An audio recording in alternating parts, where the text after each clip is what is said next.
Welcome to Nestology. We are your host. I'm Jessica. And I'm Shelley. And today go ahead. We're both so excited about this. Today, we've got a really special guest, Esther Pipoly, today. And I was going to do this big introduction because she's got just an amazing story, but I think it's best if it comes from her. Yes, I don't think we could do it justice. I don't think we could. So, Esther, welcome. Thank you for having me. I'm super excited to be here. And any friend of Amy's is a friend of mine. So Shout out to Amy. Yes, thank you, Amy, for connecting us. Yes. Absolutely. Well, I would love to hear your whole story. Yeah, so we have to go backwards to go forwards, right? Yeah. So in 2000, I'm going to start in 2013 because that seems like an appropriate time.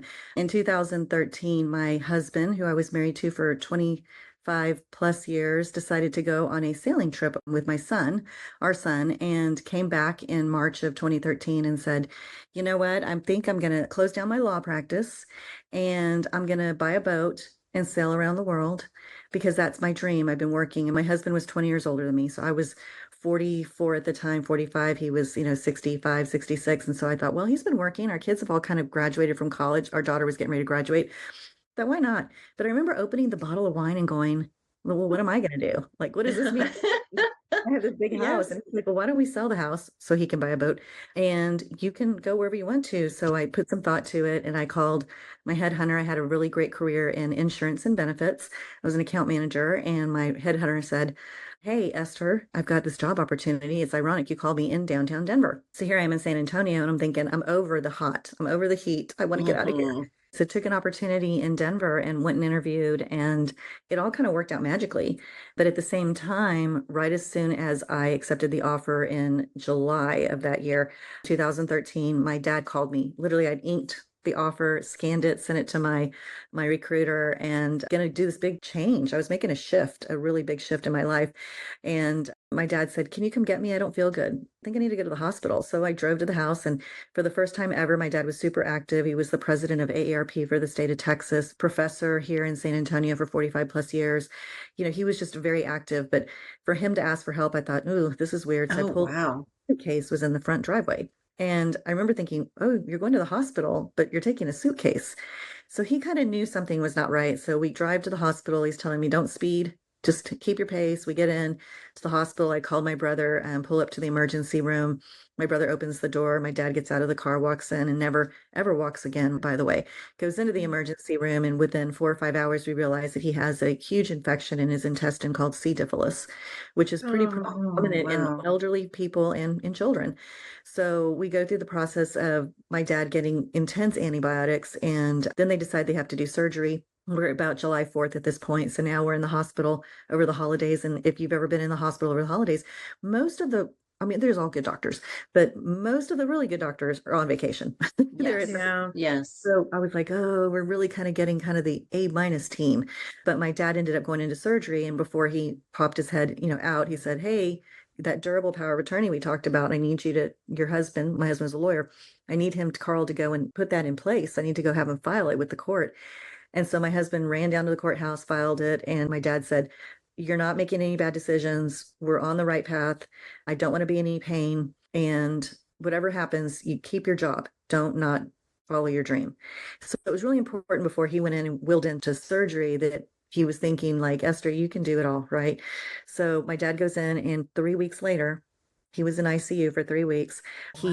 His legs had atrophied. He had an ileostomy bag. He had a number of different things that were going on as a result of the surgery. And so I had to break him out. And I learned really fast and quick that durable power of attorney is really a critical and essential piece of legal document that you have to have in place to make decisions for your family members. So thank God my dad and I had this talk, because my mom died in 1999, who is LOLA, which is how my company is named after my mom. Oh my gosh. Yeah. So he goes in, he comes out, I break him out, put him into a skilled nursing facility. And for anybody listening that's ever having gone through this journey, your family members, when you start going through this path, you realize really quickly, oh my gosh, he's not going to go home. Like, he's going from the hospital to a skilled nursing facility, and he's going to need 24-hour care, or he's going to need care. And I was really lucky that my dad, when my mom died, took out a long-term care policy with AARP. They don't sell them anymore. But MetLife had an incredible long-term care policy that we put into place. We got him into the Village Incarnate Word here in San Antonio, and my dad lived in 250 square feet the last year of his life. And in that last year, my son moved into his house, my brother moved in, and they were able to stay in the home. I was able to cover the expenses because my dad had investments. But that long-term care policy was like $6,700 a month, and the difference was about $2,000 that we had to pay for 24-hour care. And so we go a year, and in that year, of course, I went to Denver. My dad is like, you can do it. You can go to Denver. You can manage my care. So I was working in a new job in a new city, by the way, where it snowed.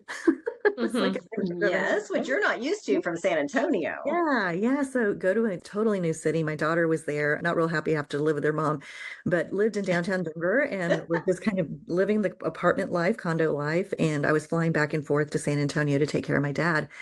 And he ended up getting cancer in a year to almost the date he was doing chemo that he went in for his surgery. And then he passed away July 25th. And so came to San Antonio and transitioned him. The only thing he told me was make me comfortable. I'm scared. I don't want to die in pain. And there was a lot of things I had to think about. My dad had a pacemaker. I had to remember to put the magnet on it, have to tell the nurses because that can extend somebody's life painfully. So I was going through all these things in my head. He doesn't want to die in pain. So he ends up passing away July 25th. And my husband, who was my rock, was there with me. And my dad had his trust in place. He had a will in place. Legally, my husband was like, to my brother and sister and I, everything's great. We have this home that my dad bought for $18,000. Oh, those were the days. So we had this house and we're like, it's paid off. We're just going to wait and see what happens. I went back to Denver to go to my job. And my husband said to me before he left, I don't feel good, but we had a clinic where I worked at in Denver. So he came back with me and he was diagnosed with stage 4 cancer. What? 10 days of my father dying.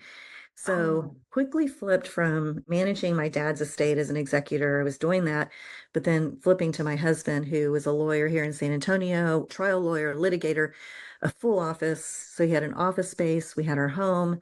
We had vehicles. I did not manage any of the books. I didn't pay bills. I paid bills in Denver where I lived because we had 2 separate accounts for that. But I didn't know where anything was. I didn't know how he paid the bills.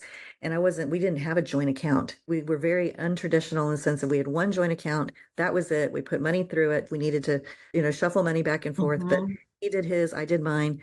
So it was a quick period of time because Carl died within 53 days. So September 28th, he passed away. And the hard part about the story is that Carl wanted to do the Hail Mary pass. So he went to Tijuana and did immunotherapy, and they sent him back early because the cancer had engulfed his liver. And so he got back to Denver where we were at. We flew into San Antonio with a friend in a private plane. It was a little Tic Tac. So when I say private plane, it was a 6-seater. Oh, wow. Right. And so Carl ended up losing consciousness in the plane. We landed in San Antonio. An ambulance picked him up on the runway. We literally had a friend in hospice that was there, my best friend. And we were in a hospice inpatient unit, which if anybody's ever heard of that, I mean, I'd moved. And in this in-between time, when Carl was in Tijuana, we decided to sell the house and move everything into Denver so he could recuperate in Denver. You did that in the middle of this too? 2 weeks. So we moved everything out, moved into a rental home, and then ended up with Carl dying. I remember just thinking, oh gosh, I've got this home I have to sell. Now I really have to sell it. I've got a home I'm leasing that was more than I could afford because at the time, Carl's income was coming in. He had Social Security. It was coming in, but I was 46. And so when you're 46, you don't get a widow's benefit. You have to be 60. And if you're going to get a widow's benefit, Security, you can't make more than like $19,000 a year. So, oh my gosh, I had no idea. Social Security was out, my husband's income out. There was about $300,000 in creditors that needed to pay him that you have to go through probate for, by the way.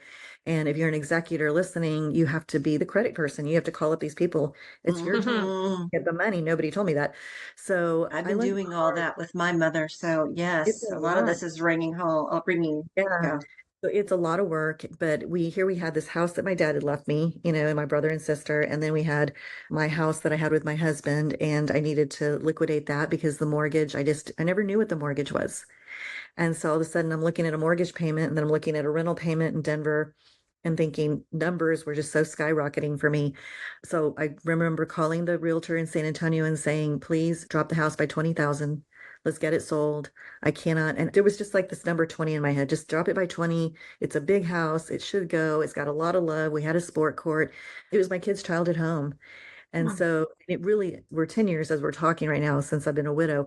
And my daughter, who's 34, just recently for the first time drove by the house. She finally, Really? somebody by accident said, "Oh, I'm going to take a cut through." And she saw the house for the first time in 10 years. So, here you have these, our homes are our memories. It's what yeah. makes us who we are. It's the prom dates, it's the sneaking out, it's the getting caught, it's the getting toilet papered, it's the Christmas decorations, it's your neighbors, it's who you are. So, real estate is a big part of our story because I had to give up those memories really quick in a fire sale and then had to evacuate and leave an office, memories of my husband's law practice and get back to Denver and then figure out what I was going to do with the house in Denver, only to turn back and come back to San Antonio. And I wound back all the way into my childhood home that I inherited. Wow. Dad left me. Oh, oh, So that house ended up being my refuge for the first part. And I will tell you that as a widow at 46, I was scared. I was really scared, but the house gave me a sense of, okay, this is my childhood. This is where I grew up. My parents, my memories from being a young person in that house until I left to meet my husband. So we ended up selling the house, moving back and starting in San Antonio and just starting my life all over again. And in all of those processes, I had to fight for life insurance because my husband had taken out a life insurance policy and it had lapsed. And so he had filled out the paperwork. And so when he died, they have a contestability clause of 2 years.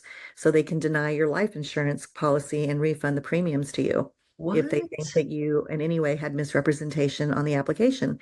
And so I ended up, when I got back to San Antonio, hired lawyers, some really great lawyers in San Antonio, Tom Crosley and Bobby Allen, and they went to work and we ended up selling my husband's estate amicably between the life insurance company 840 days later. So people have 3 years to wait. That's how long it took me to wait for the life insurance to pay out. And when I got it, I remember thinking, pay Three the attorney. years. It's a That's long time. that's Yeah. a I remember long looking at time. this piece of paper and going, this is all that's left of my husband's life, his legacy. And so that's when I started Lola in 2017. I took a break from insurance and decided where I fell on the floor at my employer's, bathroom because I went back to work. I had to go back to work. I went back to work too soon. Nobody at work understood the grief that I was going through losing my dad and my husband. And I want to say, in all fairness, now that we've gone through COVID, I mean, obviously people have had worse, circumstances, and we've gone through this horrible time in this period in our life that we will forever look back on. And my oh, grandson won't ever really remember it. He might, but we went through this period of time where all of a sudden having your affairs in order became really important, and people were Mhm. losing homes and they were having to get out and the families were having to merge together because for the first time jobs, that word furlough came into play. So Lola started 2017. Everybody the first couple of years said, I've got this. My financial advisor's got this. I'm okay. I don't need to talk to you. And then COVID happened and all the seeds that I'd been kind of throwing out started flowering up and saying, okay, maybe what you do with Lola is something that we need to look at. And so I started getting families that were coming to me. I mean, I have an 18-year-old client where his mom was going off a heart monitor and she was going to die. And she's like, my son is 18 and he's going to inherit a home. We're going to do a transfer on death deed. And he's going to be 18 having to pay a mortgage. And I need to pay you to walk him through after I die how to pay his bills because he oh, never had to pay a mortgage. So some of the stories that we get with Lola and some of the clients we get, some of it goes back to real estate. A lot of it goes back to, I mean, your home is a big part of who you are and what makes up Mhm. your fabric of your life. And I think when you ask most people when they grow, tell me about you, they start with, well, I grew up here and then I went here, mhm. So Mhm. there's places of living. So Lola really evolved out of my personal experience. So I work with business owners now, helping them get their affairs in order to make sure that if there's a death, or there's a disability, it could be a car accident that takes the business owner out of work. How does the office continue to run? How do they continue to do their business? Especially with real estate agents, okay, so you work with a broker, but what is the situation if you become ill, incapacitated, die, disabled? What happens to your listings? How do those listings play into your family and what they receive?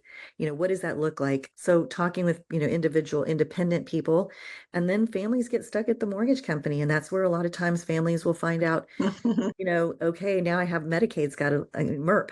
is involved, And so I talk with families with, hey, you've got this situation where mom needs care, 24-hour care or part-time care, and you have to go to work. So you make them Medicaid eligible for in-home care.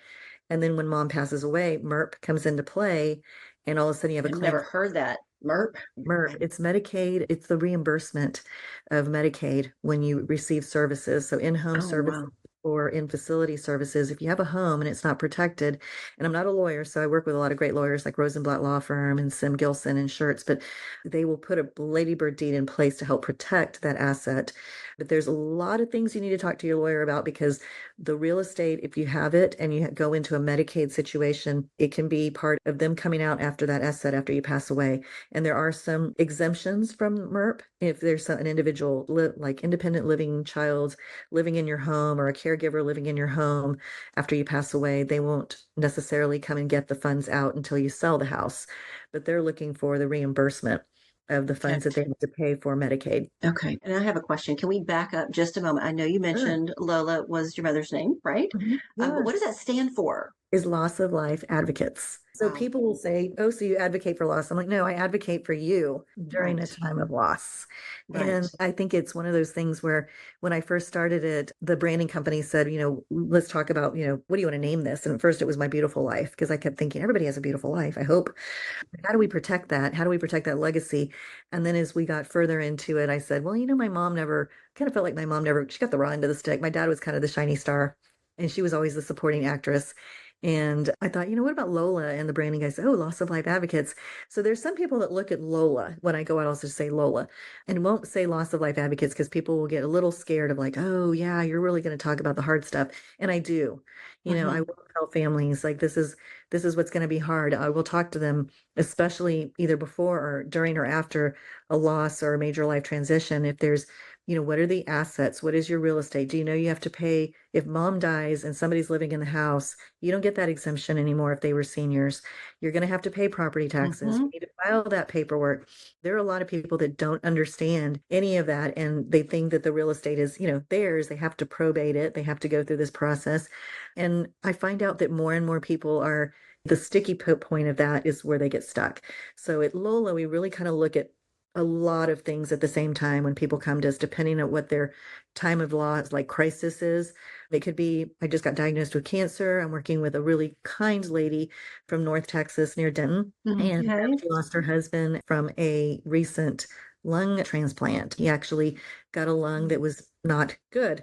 And so he ended up passing away. And then 2 weeks later, she was diagnosed with breast cancer. And Oh, we sat down, and when we first sat down with her, it was myself and a financial advisor that I work with here in San Antonio. And we just wanted to say, okay, we're women, we're with you, we're looking at things, but let's go through your assets. And she had like 4 properties in an LLC that her and her husband ran as Airbnbs. And then she had a little family property that was on a piece of family land. And then they had their main property. And so we started looking at everything and I was like, okay, we got to start like, how much do you pay for this? And how much do you pay for that? And then this one had a major plumbing leak and had flooding and was being totally renovated. And so sitting down with somebody and looking at the landscape, and she said, I really thought I was coming here to get some grief support. And I was like, well, you can grieve, but what we Hmm. make sure that you can live and that you've got a strategy in place for yourself, because if you don't deal with all the things, you'll start losing properties or you'll start, it just takes, that much time where people don't want to open the mail. They don't want to deal with what's happening. So every client, when we work with them, we're really kind of looking at the financial side of things, the asset side of things, where they have their information. Do you have your legal documents in place? Because if you don't, you're making it really difficult for your family just by working with us. If you have a will, then you're going to probate. If you've got everything lined up and you just have to probate can start at $2,500. If you don't have a will, you can start at $4,500. So just by putting the expense and the time into meeting with a lawyer to get a will done will save you $4,500 down the line if you have to probate. And so a lot of families, they just think we're a community property state and, oh, my husband died, therefore I don't have to probate. You need to probate because you have to transfer that asset into somebody else's name. So we spend a lot of time really from based on my lessons of selling a house too soon. I wish I would have had me to say to myself. I always look back and say, if I had Hmm. myself at the time, I would have said, don't panic. Let's look at everything. You only owe 60,000 on the house in San Antonio. You're going to get a little bit of money over here from life insurance. Like maybe you take that and pay off the house. Or, maybe you wait. I just didn't have anybody to guide me through my process. And so I sometimes spend a lot of time using my own vulnerabilities and the things that happen to me as lessons for other people so that they know that it's okay. Because many times people are embarrassed when they're like, I only got $100,000 or my husband died and didn't leave me any life insurance. We canceled the policy. And so I have nothing but the house. And so then you're looking at, okay, so you have the house, but you've got all these individual emotional assets inside the house.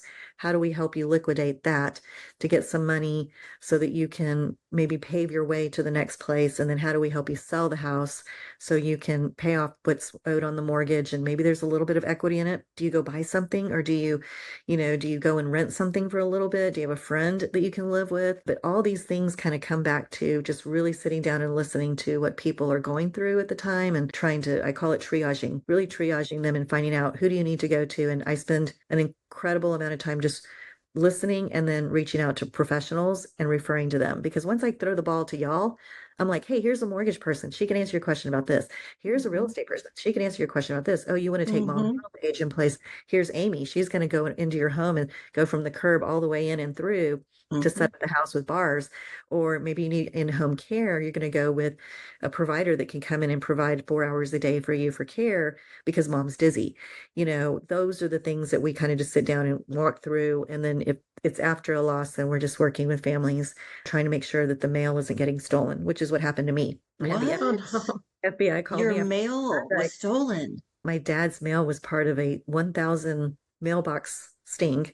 And I had the FBI call me at work when I was in Denver after he had died and said, and my husband had died. And, hey, this is the FBI. And we raided your, we have this. What? Yeah. The craziest stuff How happened. in the Yeah. world? Okay, this is why you So started your company. I don't know about you, Jessica, but I'm like completely like, I feel like my eyes are really big, like, oh my gosh, all the things. Like, when would you say is the best time to reach out to you?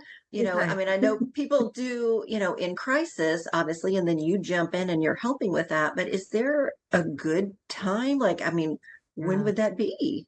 When you're healthy and you're happy and you're making a decision on, I think most people come to me when they see their family or friends go through something, and Yeah. then they're like, we got to get our affairs in order. But I always say, when you're healthy, you can make healthy decisions. When you're not healthy, my Yes. husband stopped talking. I mean, the last, 6 weeks of his life, it was very quiet because he was like, you're going to figure this out. You're a smart woman. I married you. Like, you're going to figure this out. He just kept telling me, you'll figure it out. You'll figure it out. And great. I'm glad he trusted me if I was a, woman that could figure things out. But it would have been great if he would have had a playbook and said, hey, here are my passwords. And by the way, these are all the people that owe me money and you're going to have to go after them. And by the way, if he would have at least told me who and when and what I was supposed to do, it would have really helped alleviate the stress that I went through because I ended up paying money I had 3 probate attorneys before I found the right one because they just kept taking my money. And I was like, explain this to me. Like, I feel like movement should be happening. And people don't tell you that probate's really slow, Yeah. from the time you're waiting for a death certificate after somebody dies and you go to the lawyer, you pay them money. Then they file the death certificate with the pleadings in probate. Then they wait for a court hearing. Then you do the court hearing. Then you get letters of testimony. And then you're like, what do I do with this? And they're like, oh, you just go do it. You just start Oh handing them. my goodness. Okay, wait, back Yeah. up a minute. Okay, wow. So this playbook, you have a playbook, Hmm. right? That people could purchase, that they could Yes. purchase and, put everything in there to be more prepared, right? Right. What does this playbook look like? Like what's in it? Do you go in So, and fill out all your stuff? Like, can you yes. describe that a little bit? Yeah, so it's 105 pages and broken into 4 sections: your personal information, your financial information, your life infrastructure, everything that makes you, your memberships, your friends, your religion, your passwords. And then the last section is my final wishes. Do I want to be an organ donor? Do I want my body donated to science? Do I want to be cremated? Do I want to be buried? If my late husband was in the military, he's buried at Fort Sam Houston. Do you have the DD-214? Make sure you have the DD-214. That's your passport to be buried in a military cemetery. And the cost of that, is covered. The internment's covered, but not the cremation. So everything that is a question, and I like to use on the personal information section, is everything about you, from your children to your ex-husbands. If you've been married before, you better have a copy of your divorce decree, because Oh sometimes no, you mean I have to mention the ex-husbands? Seriously? I thought I was done with yeah, that. because the probate judge will ask sometimes, can we see the final decree? Final And decree. Like, there's no thank goodness I children. kept mine, but I wanted to get rid of it because That's why? Why would why. I need Like, I it? want to It's forget that part over. of my life. Yeah, Right? exactly. Thank you But for they want to saying know, that. are you cutting somebody out? Are you cutting an heir out? They want to make sure that Oh, you're not, or is there property that y'all shared together that maybe y'all still share together? So yeah, so I mean, the first section really is, getting your affairs in order, making sure your personal information, everything that goes on the death certificates listed out there and filled out. Your children, are they alive? Did they decease before you? Also, if you're in the hospital, which is right now, my CPA had emergency surgery. And so I've been talking to his wife, and I said, I'd love to come see him, but I know how he would feel about me coming to see him in that beautiful gown. I'm sure he oh, looks, it's gorgeous. no, nobody Yes. wants to see you in the hospital. Fashionable. So you have to have somebody that you can list in that playbook that says, this is my block and tackle person. And this is the person that's going to take down my Facebook, my social media, so nobody puts anything out there about me. But Yeah. the ones that we put out there, like rest in peace, Esther, like before anybody else has been told. And there are people that just want to be the first to do it, right? So really, the What? playbook Yes. walks through everything, every Yeah. question: bank accounts, real estate, are you renting, are you leasing, how do you pay your mortgage, is it out of what account? And then we recommend that every year you pick a day, whether it's your birthday. I do Martin Luther King Day. It's usually cold. I want to stay inside, and I update my playbook. I, replace insurance policies if something's changed. I replace and update things of when I'm planning my final wishes every year. I look at my 6 people that I want to do eulogize me, and I say, where are those 6 people, and are the relationships still the same, and would it be different, and would it change? Relationships change. So the playbook really does walk people through just how to get prepared. And if they go to a workshop, we sell the downloadable playbook for $25 with a video walkthrough. That's And it? that's it. And if they want the paper, 3-ring whole paper, it is $50. And I will tell you that any of your listeners, I will hold those prices firm. If they want to email me at info@lossoflifeadvocates and say, I'd love to get a playbook, I listen to your podcast, I can let y'all know who reaches out. And that way I can give them the discount codes, because one of them is LOLA 24 and one of them is LOLA 2024. I can't remember which goes to which, but on the line, they're $100 more. So if you were just to go straight to my website, they're $125 for the download and $150 for the paper. But my goal is to get as many people prepared. And if the cost of getting prepared is what's preventing them from doing the work, then let that not be the barrier. I want them to Yeah. do the work. Oh my goodness. Well, thank you for Yeah. offering that to our listeners. And we'll have your email and info all in the show notes too, so they know where to reach you for that. So thank you for doing that.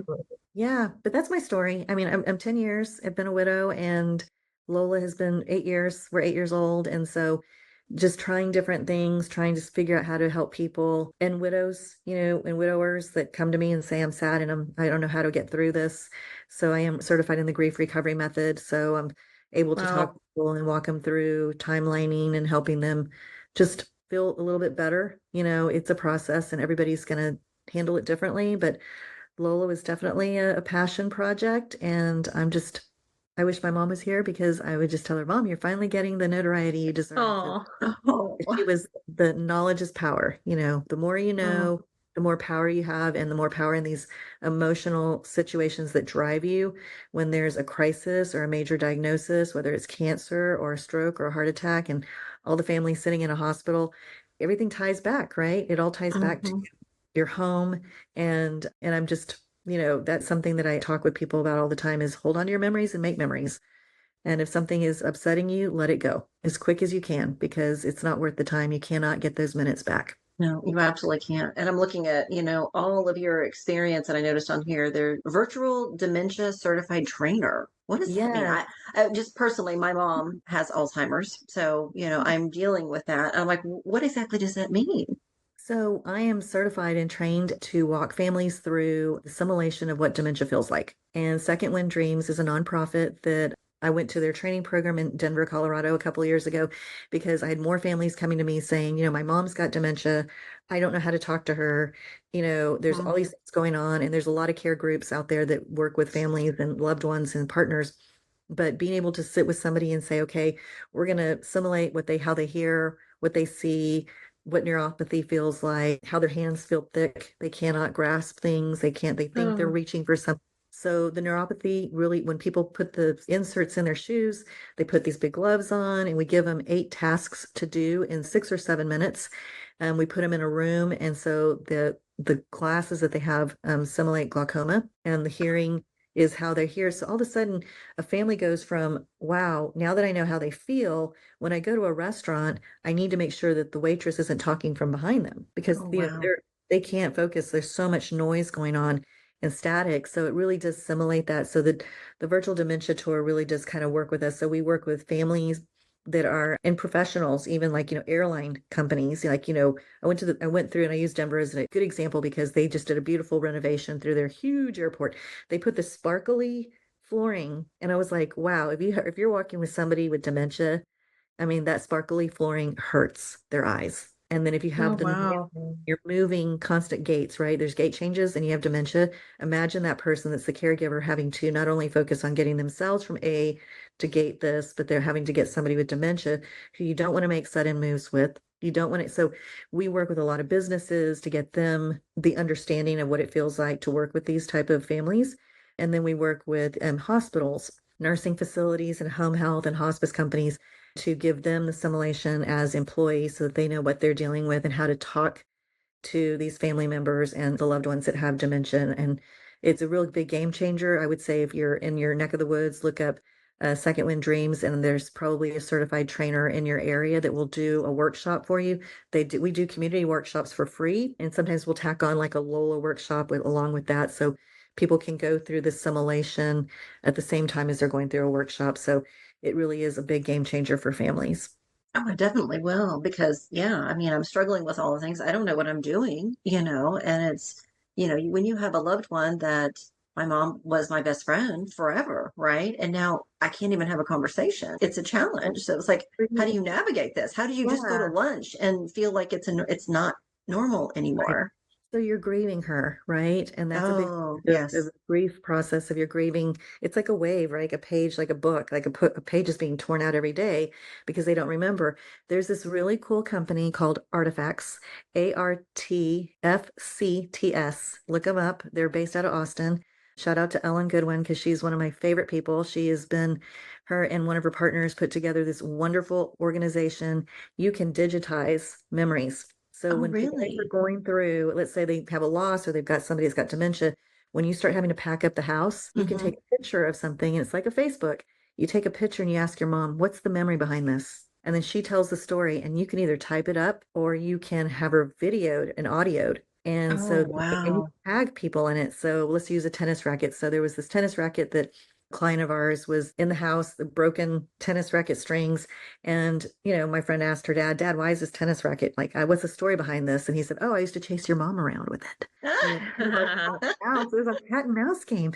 And so she was like, what I saw was a broken tennis racket that I would have just thrown away. And what he saw Hmm. was the story behind it. So she was able to put a story. So people with dementia, as they're getting that onset, you can start asking them stories and questions. You pay a fee. It's pretty nominal for a year. But you can tag people in it. So if I say, I sat on a podcast today with Shelly and Jessica, we tag it, we put it in there, it creates a memory. And I can tag both of you, and then y'all get an email saying you've been Wow. tagged in a memory. And then that person, Mm. as they get further and further into their memory loss, you can sit them down in front of the computer and say, look, for the next 15 minutes, remember this, mom? This is you. Remember, this is your voice talking. You're telling me this story. And so Oh, Artifacts is wow. really, That's really cool. beautiful. And that's the blessing of working with Lola. We just come across people that are doing cool things, and then we're able just to get them connected, to resources. So, Artifacts is one thing, and I've been trying to tell our liquidators with our work with our real estate, go to Artifacts, set your client up, because if you're having to liquidate the house because of a loss, or Yeah. maybe it's like me having to make a quick transition, or maybe I'm downsizing, or mom's moving into a facility, collect those memories, put them in this app, let them be there because my grandson, I'm trying to do that for him. because he's only 6, he'll be 7 in October, but there are things that are around the house that are, I have a memory that's attached to it, but he doesn't know who his grandfather was, but he Hmm. knows I can tell him the story and he'll be like, oh, people are going to be more apt to not throw something away if they know there's a memory and a story tied to it. Well, I was just kind of thinking because, I'm at the age where I'm planning all this stuff, right? Mm. And so when you're talking about that, I see the benefit, obviously, from like my mother's perspective and those memories, but also I started thinking about things that I have that have stories that my children don't know the story, and I don't want them just to throw something away. I mean, they might in the end. I can't control that, but Right. they don't know the story of like, this little silly ring, but it was from Scotland, and it was, this whole story of, slept in, and we, missed the breakfast window, and we ended up having to go a whole different direction. And it was just like this one little place that we stopped off of. And it just reminds me of that special memory. And it's just a little tiny silver ring that I got in Scotland, but it reminds me of this whole memory. So I can totally relate to that. It's almost like I want to start one for It's so my cool. Yeah. children, It you know, is. It of, is. I mean, how many times do people like when they're throwing they go through, you see them, they lose a loved one and they go through the house and it's like a fire. It's like a fire sale. Like somebody dies and they're at the house the next day, like cleaning out the closets, cleaning out the house, getting the house ready. All the kids can think of is we got to get this done. And it takes sometimes somebody to say, ooh, slow down. You don't know what you're throwing out. You don't know what you're pushing too fast, too quick through this process. You're not allowing yourself to grieve, but also figure out the memories. And my mom, we had a bag of clothing, like sewing stuff, and we found it and we were like, my brother, my sister and I were like, we'll just donate it. And then as we, 2 weeks later, we're going through pictures and my mom's in this black dress. And my sister and I looked at each other and went, that was the dress. It's the dress that we pulled out that we were like, what is this? Like, this made no sense. But as we started going through pictures, we realized that she had like sewn the black dress and she had taken a picture. It might have been even her engagement dress that she had taken a picture oh, in, but somehow it got kind of blotted up and put into a bag of sewing stuff. And yeah, and I remember us thinking, gosh, what jerks. What jerks to just kind of move through that so fast. But the beautiful thing about Lola is that there's no two families that come in at the same spot. I use the airplane analogy of you go to the airport, you watch a plane land all day. The wheels never land in the same space. They move here, here, here, here. So that's what Lola does. We're there to be with families where they land and meet them where they are and be able to say, well, for some families it could just be one thing that they need help with, or for some families it could be I need a lot of help. In San Antonio, I'm really lucky that I've worked real hard to be considered a confidential resource for a lot of families where families just meet me for the first time and they hand over keys to a house and say, do you know a real estate agent? Because I'm hmm not going to deal with it. We've taken out what we want.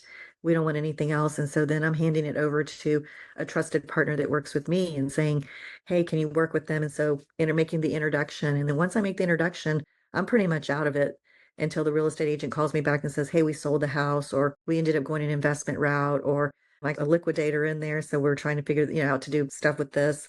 So that part of the process sometimes is, very unique that families will just hand over a pair of keys and say, I just can't do it. That's We're amazing. done. It's such a hard process to go through. So you've talked about, the people who do plan in advance and, call you to help get organized beforehand. But for the ones after, for example, I have a client right now that he lost both of his parents within a month of each other.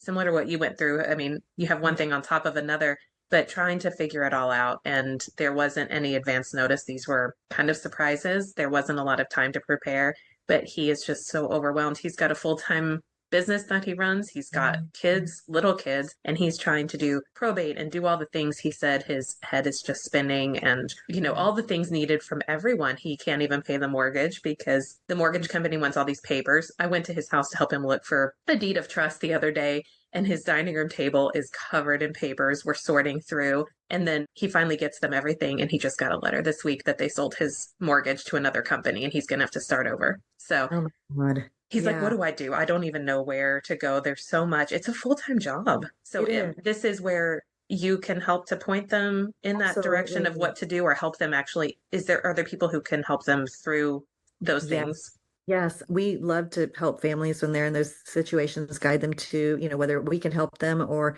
we work with a lot of after loss professionals. I was part of an after loss professional group of women that are in Georgia, Nashville, Tennessee, and North Carolina that started an organization called PALS. And so it's connecting all the after loss people. But I usually, if I have the bandwidth, I'll take them on as a client. They can, offer buy into my concierge services, and then we can kind of meet them where they're at. There's some really cool technology platforms out there with the after loss process. They'll do the whole process for you, or you can pick and choose. It's kind of like a menu. So usually I'll get with people, open up my Zoom call, open up the platform and say, here's what it costs for the whole thing. My fee is this to help you navigate towards this, or you can do it all on your own and you can pay for it. And so it's an online platform. There's two, one based out of Canada called Cadence, and the other one is True State. They both work with professionals like myself and lawyers and after loss, people that are in the after loss industry.